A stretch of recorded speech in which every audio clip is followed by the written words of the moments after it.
Bonjour à toutes et à tous, bienvenue dans le podcast La Sueur.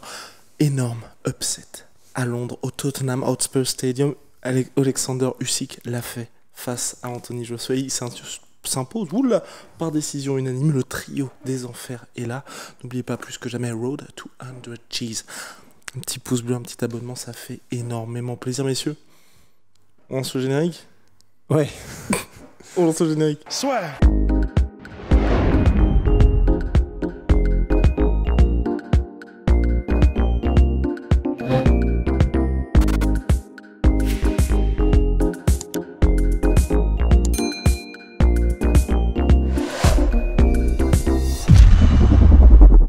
Que penser de cette performance d'Usyk ? Oh, il se regarde. Bon, allez, Rust. Ce truc de spectacle, que dire. Commençons par Rust, parce que c'est vrai qu'il n'était pas là lors de la preview. Oui, j'étais pas lors de la preview, mais déjà, premièrement, un combat extraordinaire. Enfin, franchement, il y avait absolument tout. Il y a eu des rebondissements, chacun a eu ses moments. C'était vraiment, techniquement même, c'était juste, il y en a eu à boire et à manger pour tout le monde. Et Usyk, quelle masterclass, quoi. Mais est-ce que c'était beau à en pleurer par moments ? Ah oui, non vraiment oui. Ah oui, non, vraiment, au-delà de la blague. Et le dernier round, le dernier round où ils ont d'ailleurs sonné un petit peu plus tôt pour éviter qu'il se passe des petites dingueries. C'est-à-dire que par dinguerie, qu'est-ce que tu veux dire ? Bah ça sentait un peu la viande morte quoi. Non, ça sentait mauvais. Le rouchiche. Oui, le roussi. Ouais. Et non, c'était bien. Vas-y, je te laisse poursuivre en fait. Non, en fait, j'avais vraiment envie de te laisser embrayer sur Usyk parce que honnêtement, ce qu'il a fait là, et comme c'est toi qui faisais un peu quand on regardait le play-by-play de vraiment, qui était en gros Usyk qui chopait les angles extérieurs à chaque fois, Usyk qui arrivait à placer des combinaisons et des angles absolument sublimes et qui a dicté, bon, c'était peut-être pas forcément le rythme du combat, mais qui arrivait vraiment à trouver ses moments quand il fallait, et c'était juste trop beau quoi. Je pense que si quand même. Il a vraiment eu la main sur le rythme du combat. À part quelques rounds où il y a eu des retours en fait de Joshua qui s'accrochait, qui a vraiment l'âme d'un champion quand même, parce qu'il était, je pense, doublé en termes de touches, voire même triplé à certains rounds. Et c'était juste magnifique. Alors moi, j'avais pas du tout prévu ça. Je pensais que Usyk aurait du mal. Toujours bien parler dans le micro, à passer la longe de Joshua. C'est comme un pace dispenser, tu sais. Et non, il a trouvé tout de suite les angles extérieurs. Donc le pied extérieur, il avait un contrôle du bras avant de Joshua. Pendant tout le combat, il a dicté avec son jab et avec ses feintes. Les rares succès qu'a eu Joshua, c'était pas vraiment du bras avant, c'était plus en interception avec son bras arrière.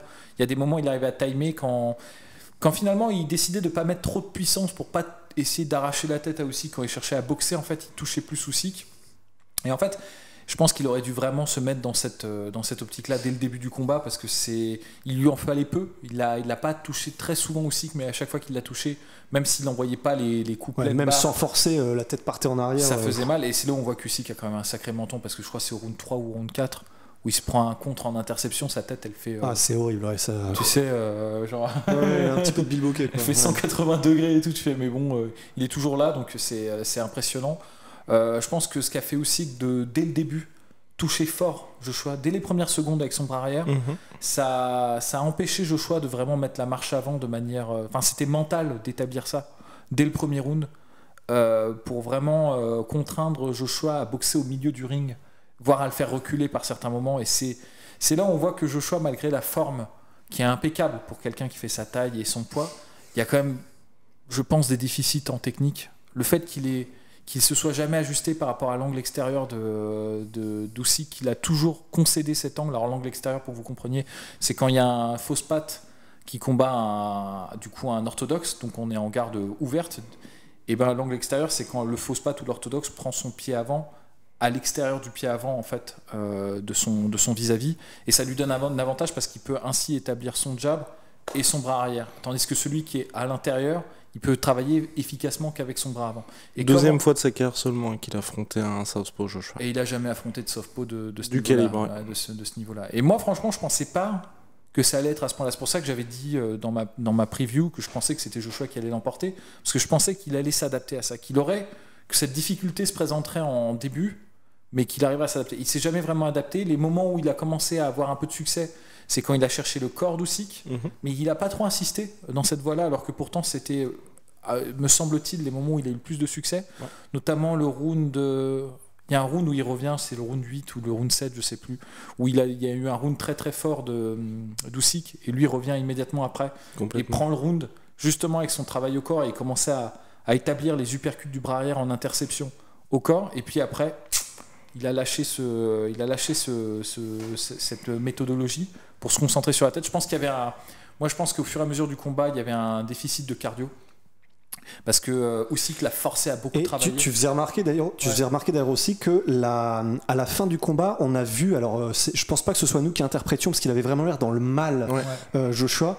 Et pour toi, ça pouvait être un cas de figure où Joshua avait un type de défense pour essayer de s'ajuster, mais du coup il n'ajustait pas, il essayait juste de ne pas prendre de coups en essayant de faire beaucoup plus de mouvements de buste, ce qu'il n'avait pas l'habitude de faire et qui a fait que pour toi ça l'a peut-être mis dans le dur. Ouais, non, mais clairement, plus que d'habitude. Clairement, parce que Joshua il a quand même une très bonne condition physique. Alors là, il était forcé de travailler pendant tout le combat. Parce que ils ont commencé sur les chapeaux de roue d'ailleurs. En termes d'activité, mais c'était impressionnant pour des heavyweights. Même Usyk, d'ailleurs, on se demandait si Usyk, alors qu'il n'a jamais montré de faillite de cardio, on se demandait en regardant le combat, tous on se disait, mais c'est quand même dingue, est-ce qu'il va tenir ce rythme-là sur tout le combat? Et non seulement il l'a tenu, mais il a accéléré sur les 11e et 12e rounds, ce qui est juste délirant. Usyk, il est magnifique, quoi. Vraiment, c'est merveilleux. Et non, et en fait, ce que je disais, c'est qu'effectivement, la défense de Joshua, qui était efficace, en tout cas en début de combat, c'était une défense qui n'est pas coutumière en fait de Joshua, de beaucoup de mouvements de buste, de rester en fait dans les échanges. Il voulait maintenir cette distance-là, quasiment on va dire cette mi-distance avec Usyk, sauf que même si ça marche au début parce qu'il est très athlétique, très explosif, il arrive à le faire, sur la fin il l'avait plus en fait ça. Et on voyait qu'il était extrêmement statique et extrêmement droit en fait. Et c'est là où les coups d'Usyk, quand il sort sur l'angle extérieur justement pour son bras arrière, il faisait mouche à chaque fois. C'était impressionnant. Ouais. Le jab bras arrière, il est passé mais all night long quoi. All night long. Dès le début, il a marqué, il a trouvé ses marques et dès le début, il a marqué. On le retrouvait au 12e round sans souci quoi. C'est vrai que c'est impressionnant. Mais qu'est-ce qui explique pour toi qu'il a pas fait ces ajustements? Enfin, comment ça se fait? Je sais pas. Moi, j'ai été très étonné du game plan de Joshua, parce que je pense quand même que c'était quelque chose auquel il fallait s'attendre face à Usyk. Usyk fait ça dans tous ses combats, de prendre l'angle extérieur avec un énorme travail de contrôle et de feinte du bras avant, d'escrimeur en fait, en quelque sorte. Et moi, je pensais que Joshua allait soit prendre le parti de rester vraiment hors de portée, tu vois, de pas croiser le fer constamment, soit de clincher, et de rentrer et de clincher, c'est-à-dire de punch and clutch, c'est-à-dire exploser et puis attraper. Il l'a fait, mais il l'a fait plus en défense en fait, plutôt qu'en attaque. Et je pensais surtout qu'il allait avoir un plus gros travail au corps. Et en réalité, il est resté vraiment dans la distance privilégiée d'Usyk. Il a continué de croiser le fer en laissant le contrôle en fait à Usyk. Il n'a pas travaillé au niveau du footwork pour enfermer Usyk. Et le travail au corps n'a pas été pas assez régulier. Il n'a pas assez misé dessus. Je pense qu'il aurait dû. Mais je pense que peut-être qu'il avait un game plan et dès le premier round en fait, la vitesse et la fréquence a été telle que je pense que ça l'a sorti de son game plan. Moi, je suis persuadé qu'il l'avait. Il est entouré par une bonne équipe, il est intelligent, il sait boxer, Joshua. Mais dès le début, je ne sais pas si vous vous souvenez, il faudra revoir le combat, mais dès les 15 premières secondes, il s'était déjà pris 2 bras arrière. En fait. Mais c'est là où c'est impressionnant, et généralement, c'est toujours ce qu'on dit, mais c'est le propre de combattre des gens qui feintent énormément, mais c'est qu'en fait, tu es tellement saturé d'informations que même si tu as un game plan, en fait, tu es obligé de répondre et pas d'instaurer, quoi. Et c'est là où c'est compliqué, c'est que, effectivement, je pense aussi qu'il doit avoir un game plan, j'imagine, parfait. Et enfin, ce truc-là, par exemple, de ne pas prendre l'angle extérieur, toi, tu l'as vu en 2 secondes, donc j'imagine que les entraîneurs de Joshua le savaient, et ils l'ont vu aussi. Mais donc, je pense que c'est simplement qu'il y avait tellement d'informations et de propositions et d'angles et de trucs par Usyk que, à mon avis, effectivement, il a dû être en réaction sur tout le combat et que ça a dû être extrêmement dur à gérer, quoi. Est-ce qu'il ne se serait pas aussi reposé, peut-être, Anthony Joshua, sur sa puissance, tout simplement? Parce que durant tout le combat, on avait aussi cette crainte. On se disait, effectivement, il y a beaucoup plus de volume. D'ailleurs, Polydomso a très justement signalé qu'on n'a pas vu les stats de ce côté-là durant tout le combat. Et par contre, dès que Joshua touchait, on avait des grosses alertes. Donc, tu penses pas qu'il y ait aussi ce côté un peu, quoi qu'il arrive, on a 12 rounds, à un moment donné, on va le toucher et suffisamment pour qu'il tombe. Et surtout qu'il y a eu une grosse coupure pour Usyk, on n'en a pas parlé. Mais c'est ce qu'on pensait. Enfin, moi, c'était mon prono. C'était notre prono. Oui, mais justement, je vais rendre justice à Guillaume quand même, parce qu'il faut que les auditeurs là-sur le sachent. Et c'est exactement ce qui s'est produit en réalité. C'est que les gros coups, quand on voyait Joshua, il y en a beaucoup qui le donnaient dans le vide en fait. Et c'est extrêmement épuisant. Non seulement c'est frustrant mentalement de ne pas toucher un adversaire quand on voit le coup de la mort, hein, quand on voit la patate qui est censée te donner le combat. Mais en plus de ça, ça t'épuise en fait, hein, parce que tout le poids que t'envoies, il faut le ramener, le réarmer, se rééquilibrer, et tu risques de manger des contres en plus entre. Donc c'est épuisant. Et pour la petite histoire, quand on avait fait notre dernière preview de pronos concernant le combat, l'ultime parce qu'on en a fait 3, on était resté sur un KO de Joshua au 10e round. 10e, ouais. Et on a arrêté le podcast, et comme accoutumé, peut-être qu'un jour on en dévoilera un peu plus sur ces off, hein, mais on poursuivait un peu la discussion comme ça, nonchalamment, à propos de ce combat, et notre cher maître Guy a dit, tu sais, Poli, quand même, ce qui est dingue dans notre podcast, dans notre prono, c'est qu'on a dit au 10e round, Joshua va gagner, mais généralement, quand Usyk arrive au 10e round, ça sent quand même le sapin pour ses adversaires. et en fait, c'est vrai, c'est-à-dire que Usyk, il prend une telle vitesse et une telle confiance. Franchement, les 3 derniers rounds, c'était... il n'a pas vu le jour, Joshua. Il n'a vraiment pas vu le jour. Et ça s'est allé en s'empirant, en fait. Et c'est ça qui est dingue, quoi. Je pense que la stratégie n'était pas la bonne de la part de Joshua, mais enfin, il est exceptionnel, Usyk. Ouais. Il est exceptionnel aussi. Donc, il a fait un beau combat, Joshua, quand même. C'est juste que là, c'était le A-side, c'était le favori. Moi, je pensais que la puissance et l'explosivité allaient compenser justement peut-être le petit déficit technique qu'il avait. J'avais sous-estimé le déficit technique, parce que visiblement, ce problème d'angle extérieur, normalement, tu peux pas laisser passer un truc comme ça. Au bout du 2e round, tu dois t'ajuster. Le truc, c'est qu'il s'est jamais ajusté.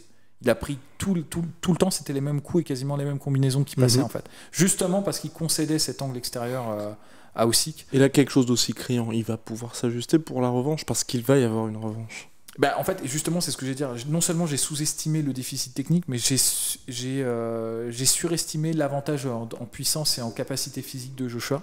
Parce que non seulement en termes de puissance, Usyk n'était pas en reste. Quand il tapait, ça marquait. Alors, il ne mettait pas KO, mais on sentait qu'il y avait la détente. Et même sur les jabs, il y avait du pop. Et on sentait que ça électrisait à chaque fois Joshua. Et en termes de résistance physique, le mec, il est là, quoi. Il prend des contres en plein pot, en interception, et ça le galvanise. C'est-à-dire, non seulement il ne s'écroule pas, mais en plus, il accélère. Et ça, c'est... On avait l'impression qu'à chaque fois qu'il prenait un coup, il prenait 2-3 secondes histoire de se remobiliser, et il accélérait. Et le round qui suivait, il était encore 2 fois plus fréquent, quoi. Ouais, parce que la fin du combat, franchement, on avait vraiment une impression qu'il était possédé aussi. Il y avait aucun moyen qu'il lève le pied, ça c'est clair. Et il était en crescendo, et la manière dont il a terminé le 12e round, finalement c'est un peu un résumé de ce qu'il a fait pendant ce combat-là. Mais ça voulait tout dire. Il a fini sur un enchaînement à je sais pas combien de coups en mettant AJ en mode survie.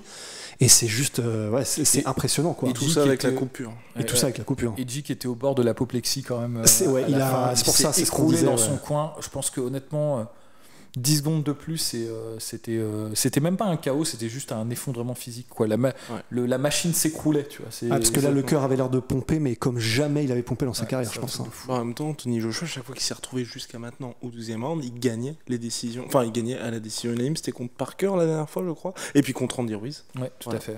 Donc les 2 seules fois de sa carrière. Là, c'était différent pour lui. Selon toute vraisemblance, donc une revanche obligatoire à venir. On a quelque chose à ajouter sur ce choc ? Sur la revanche, moi je pense quand même qu'il y a des ajustements à faire. L'avantage en fait de cette performance-là, c'est que les failles étaient flagrantes quand même de la part de Joshua. Et donc quand il va revoir le combat, je pense qu'il va il va halluciner, Joshua, quand il va voir ça, parce qu'à mon avis, je pense qu'il n'en avait pas conscience quand il était dans le feu de l'action, qu'il prenait des coups. C'est aussi ça, quand tu combats quelqu'un qui a une énorme fréquence, c'est qu'il t'empêche de trop réfléchir. Ouais. Tu prends tellement de coups que t'es pas en train de te dire merde, ma position elle est mauvaise, peut-être qu'il faut que je me réajuste, peut-être non, c'est merde, putain, je prends un coup, il faut que j'en remette un. Tu rentres dans une espèce de rythmique qui t'empêche de te réajuster, de prendre ton souffle. C'est pour ça que moi j'aimais bien ce qu'il a fait à partir du round, je pense 8 et 9 trop tard, mais quand il interceptait en fait Usyk avec les supercuts au corps, il n'y a rien de tel pour ralentir un mec qui a une énorme fréquence de coups sur vous. Un uppercut au plexus, le mec, tu lui dis bon, vas-y, calme-toi un coup, on va respirer, on va prendre un peu de temps. Et d'ailleurs, il en a fait 2 comme ça, et aussi qu'il en rentrait plus, tu vois, il avait plus cette espèce de groove comme ça. Mais après, il a lâché cette stratégie. Donc je pense qu'il va revoir ça. On l'a déjà vu, il a fait des ajustements contre Ruiz, en 6 mois seulement d'ailleurs. Mais bon, pour le coup, Ruiz, vous voyez, c'était un adversaire qui était quand même très unidimensionnel dans la menace qu'il représentait.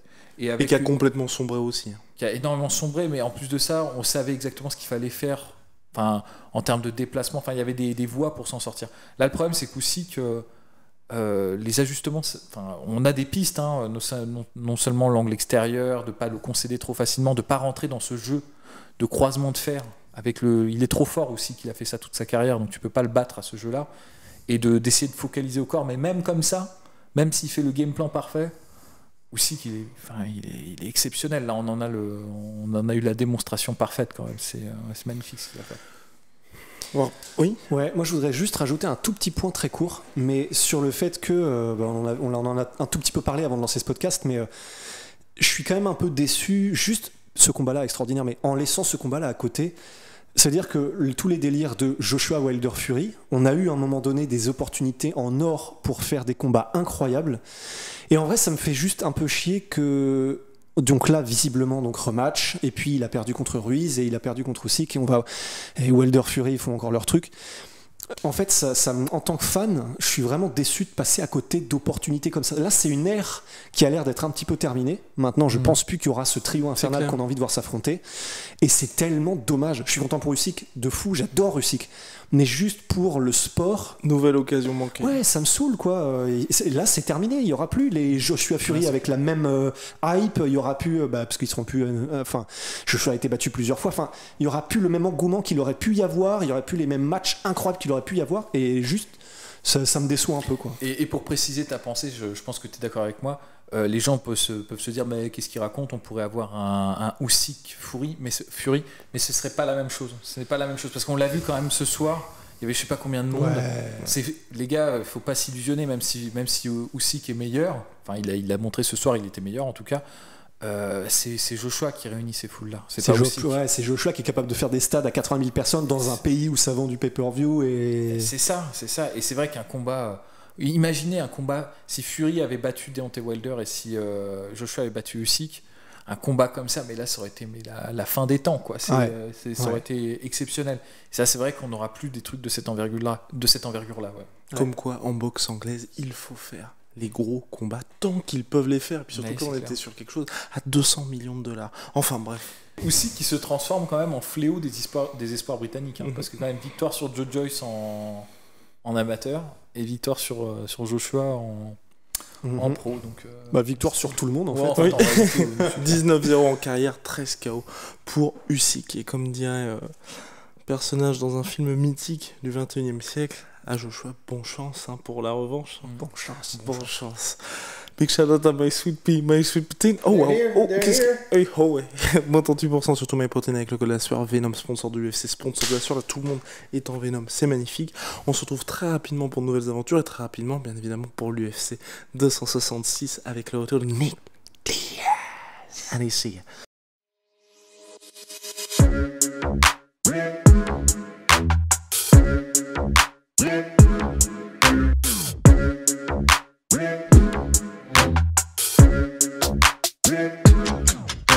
I'm fucking coming for you!